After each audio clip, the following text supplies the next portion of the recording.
உன் சுக வாழ்வு சீக்கிரத்திலே துளிர்க்கும்.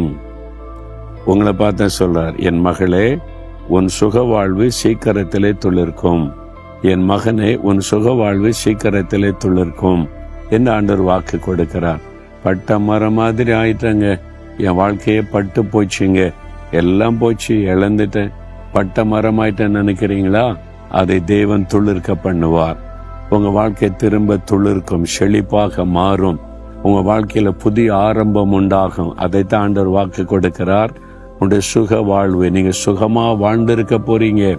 இப்ப வியாதி, நஷ்டம், இழப்பு, வறுமை, கஷ்டம் அப்படி இருக்கிறீங்கல்ல, இதெல்லாம் மாறி ஒரு சுகமான வாழ்க்கையை கர்த்தர் உங்களுக்கு வைத்திருக்கிறார். சீக்கிரத்தில் அது துளிர்க்கும் என்று ஆண்டவர் சொல்லுகிறார். ஏன் தெரியுமா? உங்களுக்காக சிலுவையிலே தன்னை பலியாய் கொடுத்தார்.